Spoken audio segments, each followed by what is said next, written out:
Hola, buena tarde a todos, a todas. Es un honor para mí ser parte de este maravilloso panel con estas maravillosas mujeres que dedican tiempo, esfuerzo y trabajo a detonar lo que es la innovación a través de la gestión, el desarrollo y la potencialización de la diversidad y la inclusión. Y son ejemplo claro de cómo la unión de estos tres factores, diversidad, inclusión e innovación, en las organizaciones brinda resultados positivos y sin duda casos de éxito. El día de hoy les queremos platicar sobre lo que es Bold Diversity. Bold Diversity habla de Power of Innovation Inside Out y es una investigación que refuerza la necesidad de tener diversidad e inclusión como un detonador principal hacia la innovación. Se hizo un reporte digital o un paper elaborado conjuntamente por las empresas que tenemos bien representadas aquí, que son Dell Technologies, EY, el Instituto Mexicano de la Competitividad o en sus siglas IMCO y Great Culture to Innovate México. Ahí se encontraron hallazgos importantes y veremos el significado que tienen estos hallazgos tanto para el país como para el tema de la innovación como tal y cómo podemos seguir impulsando estos temas. Antes de entrar de lleno a ello, me permito dar una breve introducción de cada una de nuestras panelistas. Tenemos aquí a Ada Cleghorn, que es Client Solution Sales Director en Dell Technologies. Abril Rodríguez, líder en diversidad, equidad e inclusión en EY México. Fátima Mase, ¿sí es correcto, Mase? Sí. Súper. Directora de Sociedad Incluyente en IMCO. Y Michelle Ferrari, CEO en Great Culture to Innovate México. Les pido un aplauso para todas ellas.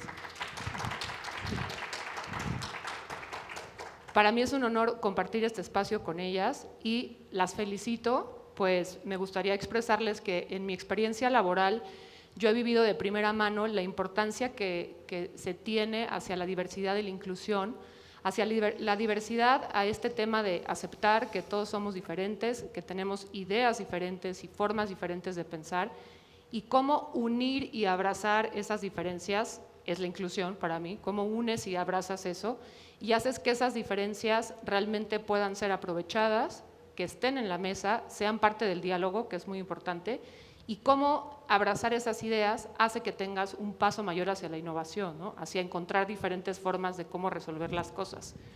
Entonces, Bold Diversity es este paper que les comento, que hoy se detona, hoy en el que pueden encontrar aquí atrás, ustedes ya lo pueden leer y ser los primeros en leerlo, lo cual es muy importante. Es algo de manera gratuita y es muy importante porque justamente liga estos temas de diversidad e inclusión a la innovación.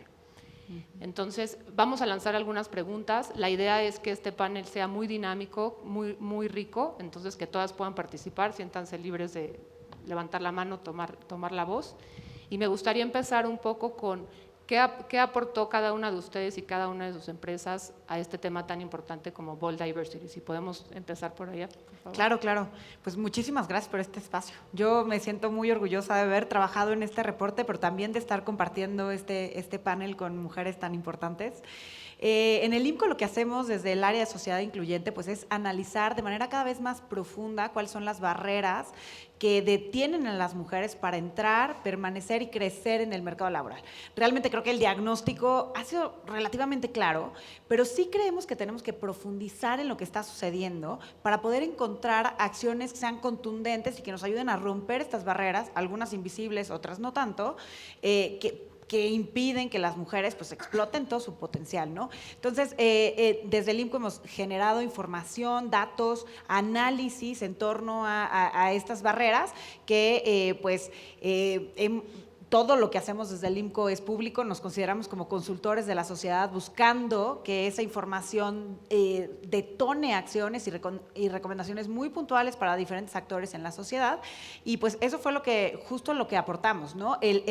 Un panorama con respecto a cuál es el valor económico de sumar a más mujeres en la economía remunerada y qué es lo que estamos viendo, cuál es la situación de las trabajadoras y cómo se ven en puestos de liderazgo y en torno a pues, los temas, digamos, que les impiden aprovechar su potencial en la economía remunerada.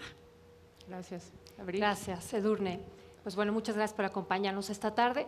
Bueno, básicamente yo estoy en EY. EY es una consultora de negocios. Nosotros tenemos mucho tiempo a nivel global trabajando en crear una cultura de diversidad e inclusión y por ende hemos patrocinado diversos estudios con consultoras y con asociaciones a lo largo del mundo, donde enfatizamos en la importancia de la diversidad e inclusión como un caso de negocio. Y esto es muy relevante porque normalmente los temas de diversidad e inclusión no se les da en el ámbito empresarial la importancia que tienen y tenemos diversos reportes, incluyamos algunos datos en el reporte específicamente en cuáles son los beneficios en temas de retención, 19% mayor retención, 57% mayor colaboración de equipo, 12% mejor desempeño y cómo esto impacta también en cuestiones como la innovación. Y ahora hablaremos de eso, pero actualmente pues es algo toral el mantenerse creando y transformando las empresas. Entonces, ¿cómo entra el componente de diversidad e inclusión en esta parte? También nosotros ahondamos en la parte LGBT dentro del reporte, pues consideramos que es un tema muy importante que hay que poner también en la mesa en la sociedad mexicana, donde tenemos rezagos importantes. Ahí lo mencionábamos, un tema es salir del closet en el ámbito personal, pero ¿qué pasa cuando hablamos en cuestiones de trabajo, no? Encontramos ahí, citando otros estudios, que no es lo más sencillo salir del trabajo o manifestar la orientación sexual o identidad de género en el trabajo. Entonces, son algunos de los retos que tenemos también pendientes. Sí, gracias, Abby. ¿Ada? Gracias. Y primero que todo, gracias también Michelle y a Great Culture to Innovate por habernos invitado a ser parte de este documento tan valioso, no solamente para los que formamos parte de él, sino que estamos dando, ¿no?, a todos ustedes para también ser partícipes de toda esta información y de cómo podemos empezar o seguir construyendo sobre esta base de diversidad e inclusión. Desde Dell Technologies llevamos también muchos años trabajando en un documento que de hecho es público y que se llama Progress Made Real 2030, en el cual establecemos objetivos muy específicos y que además nos hacemos responsables de verificar cada cierto tiempo el progreso que hacemos hacia esos objetivos. Y precisamente lo que abordamos en el documento es cuáles son esos objetivos de Dell, cómo se están trabajando para cada vez más tener ese impacto en la sociedad, empezando con nuestros empleados, con la forma en la que formamos la cultura organizacional y promovemos esta diversidad que es base de innovación. Para Dell Technologies, como una empresa de tecnología, la diversidad y la inclusión es base importante y clave para seguir desarrollando innovación dentro de la empresa también.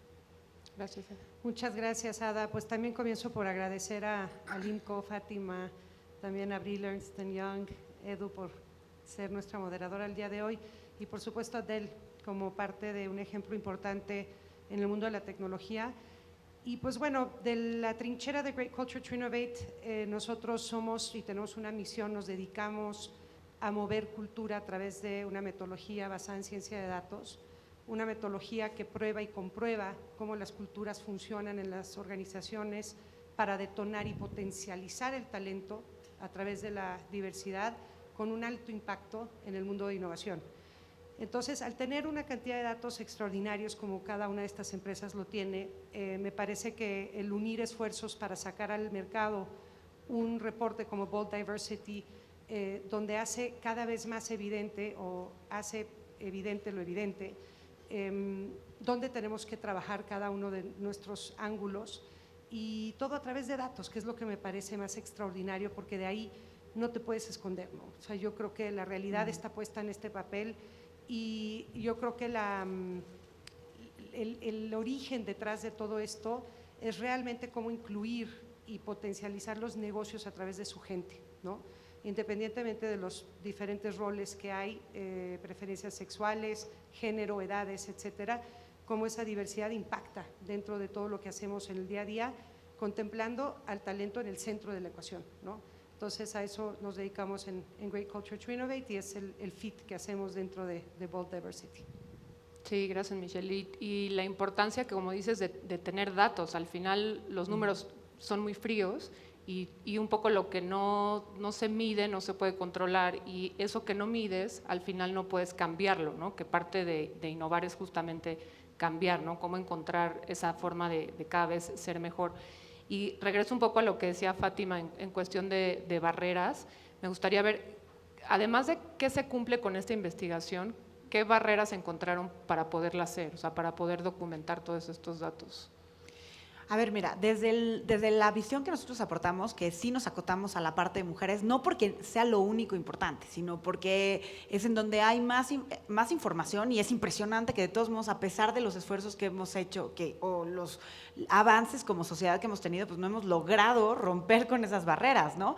Y parte de lo que encontramos y que hacemos evidente en nuestra sección del reporte es pues todo lo que tiene que ver con los trabajos no remunerados, ¿no? O sea, una mujer en México destina 50.4 horas a la semana en trabajos no remunerados: lavar, planchar, cuidar a los niños, a mi mamá, al pariente enfermo. O sea, es mucho más que las 48 horas que destina un trabajador que además trabaja mucho, ¿no? En México. Y eso sumado, si eres trabajadora, bueno, pues ahora súmale más tu labor remunerada. Entonces, esto por supuesto que influye en las decisiones que hacen las mujeres, ¿no? En un mundo en donde todavía en México se considera que la productividad está asociada al número de horas que destinas en la oficina, pues es imposible pensar que más mujeres tienen acceso, que es fácil para una mujer acceder a un empleo formal, ¿no? Y entonces terminan optando por quedarse en el sector informal, en donde quedan en la vulnerabilidad porque no tienen acceso a seguridad social, porque los salarios son menores. Y esto es algo de lo que vimos durante la pandemia, ¿no? O sea, hace un año estábamos platicando cómo la pandemia prácticamente estaba borrando 10, 15 años de igualdad en el mercado laboral. Estos peores escenarios realmente no se concluyeron. A finales del año pasado prácticamente se recuperaron todos los empleos que se perdieron durante la pandemia, pero lo que sí cambió fueron las condiciones laborales que tienen las mujeres. Hay una mayor proporción de ellas en la informalidad, los salarios que ganan son menores, hay una mayor proporción de mujeres que están subocupadas, o sea, que trabajan menos horas de las que quisieran trabajar en el mercado laboral. Y esto pues, nos pone en una crisis laboral distinta a la que hablamos el año pasado, pero tenemos un problema de calidad en el empleo que sin duda afecta considerablemente a las mujeres, ¿no? Claro, y sin duda las barreras a veces nos las ponemos nosotras mismas, ¿no? Con esta creencia o estos sesgos inconscientes que tenemos de costumbres en donde nos dicen que por ser mujer tienes que cumplir con cierto rol. Entonces te vas poniendo tú solita también una barrera, ¿no? Y te lo vas poniendo y no, porque prácticamente estás programada, ¿no? Claro. O sea, te criaron así, estás… toda tu software, ¿no? Te grita, oye, ahí no vas, ¿no? ¿Por qué no estás con tus hijos? Yo lo vivo a diario, tengo 3 niños, o sea, y sí lo pienso y digo, para, ¿no?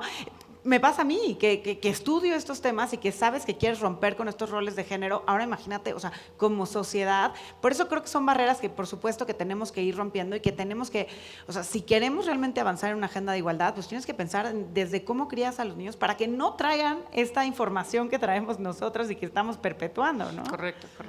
Y ahí en ese punto, además, Edurne, me gustaría Sí, platicar. adelante. En el reporte tocamos el tema de la discriminación estructural, que es justo una cuestión sumamente importante y va vinculada con esta parte de socialmente existen ciertos programas o un sistema, y ese sistema va generando y perpetuando situaciones de discriminación. Y justamente el tema, cuando leemos los números en temas del acceso a mujeres, los números de CEPAL, es bastante preocupante, pero es algo que se va perpetuando y hasta el momento en el que no nos detenemos. Y creo que es una parte de dos frentes. Por una parte, sensibilizar a cambiar esos patrones y por otra parte empoderar a las mujeres, pero sí coincido que es bastante complicado cuando uno ve, porque caen en esas dinámicas, porque estamos programadas así, ¿no? Entonces lo importante es… Claro, es desprogramar y volver a programar otra cosa. Exacto. ¿No? Es innovar, eso también es innovar. Sí. Y por eso también agregando ahí el punto de la representación, porque al estar programadas de cierta forma, si no tenemos esas representaciones dentro de las empresas, dentro de las diferentes estructuras de la sociedad, las nuevas generaciones no tienen a dónde proyectarse o a dónde mirar y decir, si ella pudo, yo también puedo. Entonces, también es la responsabilidad que tenemos como empresa, como sector privado, de justamente buscar cómo empoderar a todas esas niñas, mujeres, grupos de sectores minoritarios, a que realmente puedan tener esas herramientas y poder decir, sí puedo llegar allá, empezarlos a desprogramar, como decías, Edurne, pero empieza por darles las herramientas. 2, buscar tener esa representación en las empresas y en nuestra sociedad para que tengan a dónde mirarse y ver ese espejo y reflejarse ahí. Sí, y agregando yo creo que un poco el tema de la iniciativa privada, me parece que tiene un gran peso para que las cosas empiecen a suceder de una manera distinta, ¿no? En el tema de la innovación, específico temas muy del mundo de lo que hace girar la innovación en una empresa, por ejemplo, psychological safety, tomas de riesgo, cercanía, apertura, disrupción, debate, todos estos temas que giran alrededor de las decisiones donde se toman las decisiones para innovar. Innovar, hablándolo desde un producto, proceso, solución, muchos temas que giran alrededor del mundo de la innovación. Las mujeres no tienen un entorno o no están dentro de un entorno que les provee de esta seguridad para poderlo hacer.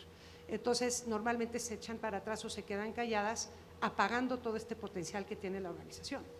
Entonces, la empresa, al medir estos temas y al darse cuenta de cómo está funcionando esto, puede empezar a generar prácticas y políticas y formas en las que la mujer se sienta mucho más segura en un lugar donde puede hablar, ¿no? Y creo que esto tiene mucho que ver, y por eso muchas veces vemos que los hombres piden, digo, moviéndome un poquito del tema, pero los hombres piden 100 veces más un ascenso que una mujer, porque la mujer no va y no habla, entonces no se lo dan. Entonces, llevando eso a la realidad de la innovación pasa lo mismo. Necesitamos tener mucha más proactividad, empoderamiento, pero también un entorno que se preste a que suceda. Claro, un entorno seguro, porque seguramente han escuchado, todos aquí han escuchado que dicen que, por ejemplo, una mujer se avienta a pedir trabajo cuando cree que cumple el 100% de los requisitos, ¿no? Y un hombre dice, no, pues yo hablo inglés, va, ¿no? O sea, se avientan. Y entonces ese mismo empuje no es que las mujeres no lo tengamos, pero justamente en las empresas, en muchas empresas, lamentablemente no hay ese espacio seguro donde tú como mujer dices, puedo levantar la voz y mi voz va a ser escuchada, ¿no? Entonces creo que eso es muy importante, abrir esos espacios. Y regreso un poquito contigo, Mitch, para ir al revés y crear un orden diferente. ¿Qué significa este documento para México? O sea, en México somos muy buenos para el ingenio mexicano, ¿no? O sea, para resolver cosas con ingenio mexicano y construir cosas, y la verdad somos buenos en innovación, pero ¿qué significa este paper para México como tal? Pues bueno, primero ponerlo en manos de los líderes que hoy día toman decisión, que en particular son en gran parte hombres caucásicos de cierta edad, ¿no? Ponerlo a disposición, es gratuito, leerlo, ver la data, concientizarse, y yo diría escoger 2 temas para que puedas empezar a actuar de una manera diferente como líder y alguien que tomas la decisión, ¿no? Entonces siempre acercar datos tan finos y tan quirúrgicamente estudiados con metodologías tan aprobadas, evidentemente pone a las manos de toda la sociedad pues una forma, te abre los ojos para entender lo que realmente está pasando allá afuera, ¿no? Entonces yo creo que es información es educarte, es estar al día con lo que sucede y cómo tú puedes empezar a influenciar en ese mundo, ¿no? Así que yo creo que es un acceso a ese conocimiento. Es también, siguiendo la idea de Michelle, es una cosa es hablar de diversidad e inclusión y siempre decimos, sí, hay que tener diversidad, hay que tener inclusión, hay que ser diversos, y parte del documento lo menciona. Esa diversidad muchas veces la vemos plasmada en una foto con una persona caucásica, una asiática, una de color, en una foto, y eso realmente no es… Con una cuota. Sí, exacto, o alguien en una silla de ruedas y ya, tenemos diversidad. Pero eso realmente no es una diversidad real, orgánica, donde existe una inclusión y esas voces sean escuchadas. Entonces, creo también que este documento, cuando presentamos estos datos duros, reales, que son factuales de nuestra sociedad y nuestra realidad, puede también abrir la mente a muchas personas que también quieren hacer un cambio, no saben cómo, y es una forma de empezar a entender realmente lo que está pasando y ver ejemplos de cómo diferentes empresas están accionando desde su trinchera, diferentes metodologías, acciones, cada uno desde su punto de vista, pero que todas contribuyen al final a ese fin. Claro, una buena guía de dónde partir, ¿no? Exacto. Correcto.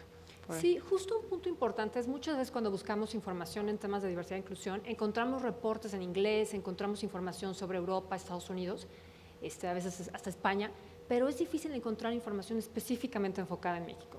Y la realidad de México es muy distinta de la de todos estos otros países, por ejemplo, cuando hablamos de un tema de racismo. El entendimiento es muy diferente del racismo que se vive en Estados Unidos, por ejemplo, y necesita afrontarse de otra manera y con otras herramientas. Entonces, de alguna forma, el tener datos en México y de México es algo sumamente importante. Me parece que el hecho de que en un documento, porque si yo me pongo a buscar información de mujeres puedo llegar y información LGBT puedo llegar, pero que en un documento se condense esa información es algo bastante oportuno. ¿Por qué? Porque estamos buscando llegar a las cabezas de las organizaciones y que con estos números se sensibilicen sobre los diferentes retos que existen. Hablamos también de temas de interseccionalidad, que es una cuestión fundamental ahora, porque no basta hacer políticas para mujeres, tenemos que atender las diferentes realidades, porque no es la misma situación una mujer de clase económica alta que busca empezar a trabajar y que habla 3 idiomas, a la de una persona que vive en la sierra, que no tiene acceso a una educación y que aparte tiene una discapacidad. Entonces tenemos que, verdaderamente yo sí creo que las empresas podemos ser agentes de cambio y buscar entender la realidad y ver cómo podemos generar pues un mundo más equitativo para los demás. Coincido que el hecho de poner casos de éxito también ayuda mucho, porque muchas veces pues no se entiende o se ve la diversidad como algo, me ha tocado platicarlo con muchas empresas que piensan tenemos que tener millones para invertir y para eso es algo que nos falta mucho camino, y cuando ves y empiezas a ver cómo empezaron y de alguna forma ciertas pautas puede ayudar a que empresas se animen a levantar la mano, a empezar a ver cómo pueden cerrar esa brecha. Entonces yo creo que es algo bastante oportuno. Sí, no, coincido totalmente. Yo creo que este estudio lo que hace es que básicamente construye, como bien decías, el caso de negocio, porque al final creo que esta parte de inclusión y de diversidad se ve hasta cierto punto como una cuestión de responsabilidad social. Y no necesariamente lo es. O sea, realmente los actores ganan en la medida en la que logran incorporar que logran captar tantas voces como hay en la sociedad, ¿no? El dato que manejamos mucho en IMCO es, si México lograra sumar a 8.2 millones de mujeres en la economía, porque tuviéramos una tasa de participación económica más parecida a lo de los países avanzados, el PIB de México podría ser 15% mayor en los próximos 10 años. Y esta ganancia económica que se ve pues muy agregada, ¿no? A través del PIB, en realidad es tener a más mujeres que tienen autonomía económica, tener mayores ingresos para sus familias, tener empresas que, como decía Abril, pues no tienen que gastar más porque disminuye su tasa de rotación o porque disminuyen sus costos de reclutamiento, porque logran llegar a nuevos mercados, porque logran ver, digamos, identificar problemáticas o productos que son importantes para todos los grupos de la sociedad, diferentes poblaciones, ¿no? Entonces, al final, realmente nos conviene a todas y a todos como sociedad lograr que esta diversidad y esta inclusión se conviertan en una realidad, pero para que eso suceda, pues realmente todas y todos tenemos que actuar. Entonces, a través de los casos de éxito, creo que es una manera de inspirar a las empresas y a los centros de trabajo hoy, para que incorporen y adopten diferentes prácticas. Unas pueden ser más costosas, otras no. Decías la parte de las mujeres, ¿no? Que igual y no me siento segura. Hay prácticas como redactar una vacante en femenino que automáticamente cambia el chip y decir, están buscando una ingeniera de datos, ¿no? O una científica de datos, tal vez esa puedo ser yo. Entonces, creo que a mí me encantaría que el próximo año estemos con la versión 2.0, en donde tengamos ya, o sea, muchos más casos de éxito, e incluso igual y acciones, incluso a través de cámaras empresariales, que sean muy concisas de cómo podemos ir materializando estos escenarios de éxito, ¿no? Sí, cómo inspirar, porque también empresas dejan ese trabajo y ese esfuerzo a veces al área de recursos humanos, o sea, como que la importancia realmente, de que este esfuerzo se vea desde la cabeza de la empresa, ¿no? Y que realmente sea un esfuerzo como empresa, no por cumplir una cuota o no por decir soy una empresa innovadora y tener el papel, sino que realmente se viva en la cultura, ¿no? Entonces, ¿ustedes cuáles creen que serían como los puntos más importantes de por qué tenemos que leer este documento, además de que nos va a servir para inspirarnos al tema de innovación, pero por qué realmente este documento nos va a ayudar a ligar la diversidad con la innovación? Mira, yo lo que creo es primero pues encontrar estos datos duros que te permiten pues corroborar esto, ¿no? Que al final del día no es nada más una cuestión de discurso. Y yo creo que la segunda es también hacer una invitación, o sea, el diagnóstico en los datos es fundamental, pero creo que a la hora de llevarlo a la empresa y decir, a ver, se va a empezar con esta estrategia de diversidad e inclusión, pues también vale la pena ponerle números, porque el problema es que muchos de estos esfuerzos se terminan perdiendo porque no se corroboran los beneficios que tiene. Entonces, si desde un inicio, desde que se está plasmando, pensando en la estrategia, le podemos poner datos en donde quisiéramos incidir al interior de la empresa, creo que eso mismo permitiría, pues primero, corroborar que ha traído beneficios y segundo, si no los ha traído, pues hacer una especie de ciclo de mejora, ¿no? Entonces, ¿en dónde nos falló? ¿Cómo le hacemos? Y volvemos a medir para que eso nos vaya llevando cada vez más lejos, ¿no? Sí, gracias. Yo creo que, o sea, a ver, las empresas hoy con todo el mundo tan cambiante que tenemos tienen que transformarse y un elemento fundamental de esa transformación es la gente. Entonces tenemos que entender que lo que nos trajo hasta aquí no nos va a llevar necesariamente a donde queremos llegar. Entonces tenemos que empezar a ajustar ese mindset para poder llegar a esa parte.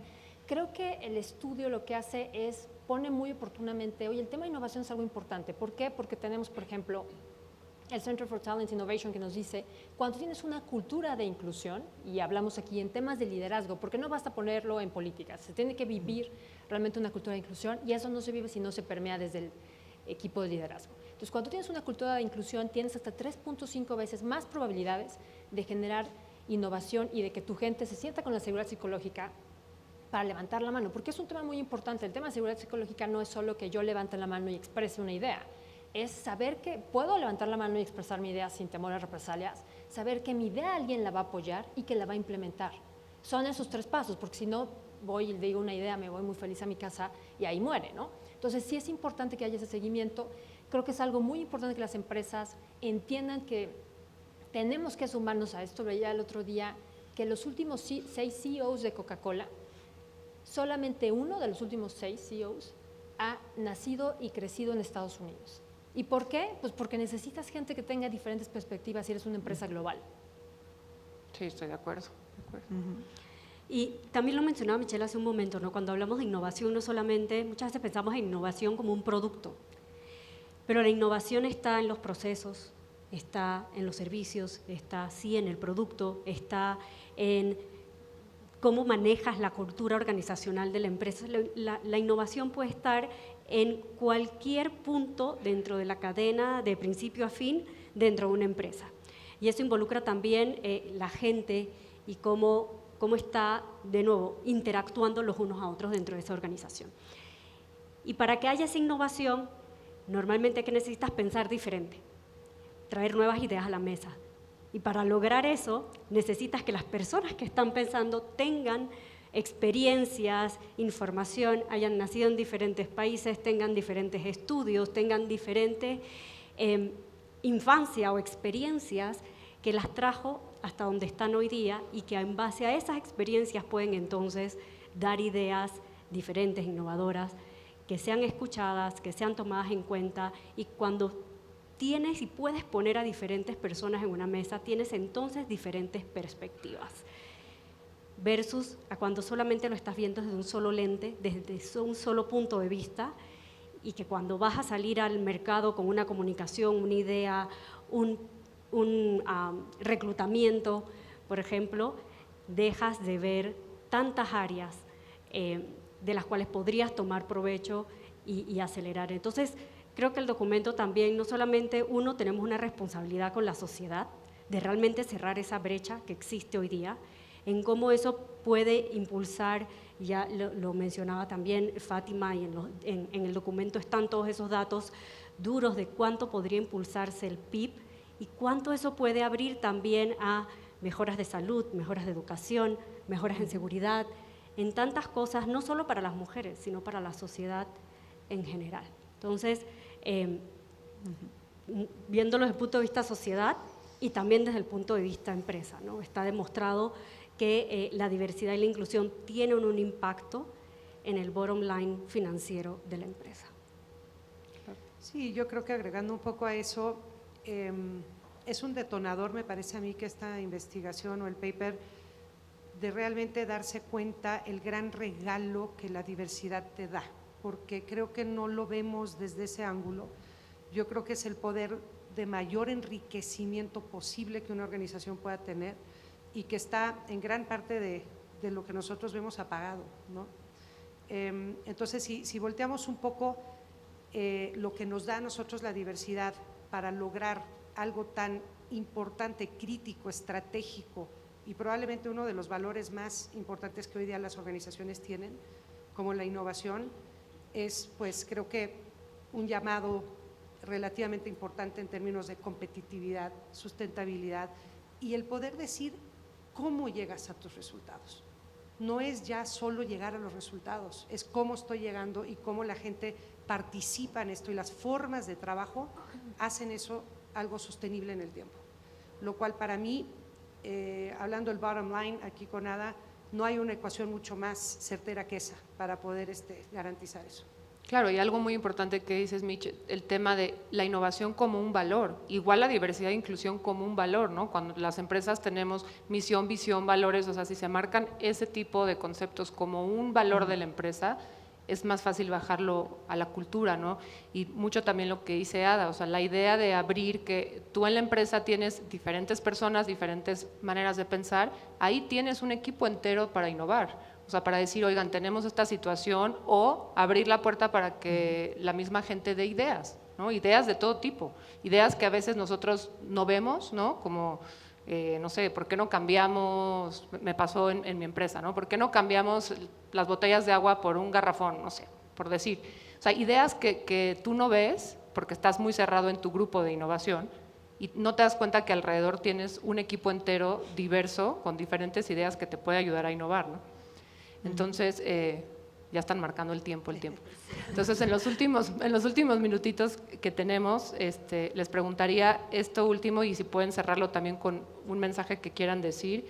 ¿De qué manera este paper y sus empresas y el mensaje que nos puedan dar nos puede seguir impulsando a tener acciones que vayan hacia la innovación, pero sin dejar atrás la diversidad, o sea, que vayan juntos? Pues hay que reconocer que realmente todas y todos ganamos con la diversidad y con la inclusión, que al final del día, y además, o sea, como todas ganamos, también todas y todos tenemos un papel que jugar en todo esto, ¿no? Y es algo que puede empezar a cambiar saliendo de este panel. Entonces, no tenemos que esperar a que el gobierno haga superpolíticas, queremos que pase para que tengan mayor alcance, pero hoy dentro de nuestros centros de trabajo, pues, empezar a incorporar prácticas que no necesariamente son de alto costo para poder incrementar esta diversidad. Gracias. Sí, vuelvo a mi punto de que yo creo que las empresas pueden ser un gran agente de cambio. Nosotros tenemos estudios que nos indican que cuando damos una sensibilización en la empresa, esa persona sale y tiene un impacto en 3 personas afuera. Entonces, yo creo que esto es algo sumamente importante, entender la responsabilidad que tenemos todos de crear un mundo y una sociedad mucho más equitativa, porque temas de micromachismos, temas de estos patrones, estos sistemas que comentábamos, los replicamos todos. Entonces nos toca, y creo que este es un muy buen punto, o sea, verlo desde el nivel de empresa, cómo podemos cambiar estas pautas, y a nivel personal también hacer una reflexión y darnos cuenta de que todos desde nuestra trinchera podemos generar un cambio positivo y hacer un mejor mundo para los demás. Y todos podemos ser aliados de alguien más. Yo soy gay, pero puedo ser aliado de una persona trans, los hombres pueden ser aliados de las mujeres, y si todos ayudamos y buscamos cerrar sus espacios, creo que vamos a tener una sociedad mucho más humana. Sí, totalmente. Gracias. También, y lo decíamos antes, medir las cosas. Y no es por un tema de tener una cuota, es por un tema de que lo que no se puede medir, no puedes saber si realmente está avanzando en la dirección en la que quieres. Y que si no está avanzando en esa dirección, puedes hacer ajustes y retomar el camino. Y por eso, parte de lo que contribuimos justamente a este paper, a Bold Diversity, es cómo está haciendo Dell Technologies para medir ese avance, cuáles son esos objetivos claros específicos hacia el 2030, y que les dejo algunos solamente como ideas de cosas que se pueden implementar que no tienen un costo o un mayor costo dentro de la empresa, como por ejemplo que al menos el 95% de las personas de la empresa tomen o tengan cursos y aprendizajes claves en temas de diversidad, de inclusión, de micromachismo o de acoso o de prejuicios que pueden ser inconscientes o no, pero de esta manera empiezas a cambiar esa cultura organizacional, empiezas a abrir también la mente de las personas hacia la diversidad y la inclusión y a tener un mayor impacto. Y también cómo estamos midiendo, por ejemplo, que todos estos esfuerzos que hacemos en apoyar, en empoderar a personas más vulnerables, asegurar que el 50% estén destinados a aquellos que se denominen como niñas, mujeres o personas de sectores más marginados, por decirlo de alguna manera. Pero si lo medimos, podemos asegurarnos que los esfuerzos realmente vayan en la dirección correcta y hacia donde queremos llegar. Sí, gracias. Yo te acompaño, Ada, en eso. Yo creo que el primer paso es perder un poco el miedo a medir y que con esa medición hagas el plan de acción que quieras, pero haz un plan de acción, sea pequeñito, grande, chico, mediano, pero algo que te lleve a mejores lugares. Porque toca hacerlo, porque es lo que hoy día nos corresponde como líderes y como empresas accionar en esta dirección. Y no solamente porque es lo que representa una mejor empresa, una mejor forma de hacer las cosas, pero porque eso obviamente trae beneficios para toda la sociedad, para mejores empleos, para mejor libertad en ser quienes queramos ser en las organizaciones, en conseguir nuevos consumidores, en un mejor planeta, en mejor educación para nuestros hijos. Entonces yo creo que la verdad que los beneficios son infinitos, pero es lo que toca hacer, independientemente de los beneficios tangibles, económicos que te puede traer una organización, es lo correcto por hacer y avanzar en esa dirección. Sí, exacto, es lo correcto. Y para cerrar, porque ahora sí ya nos pusieron hasta aquí, los invitamos por favor a que vean el documento, que lo lean, que lo compartan.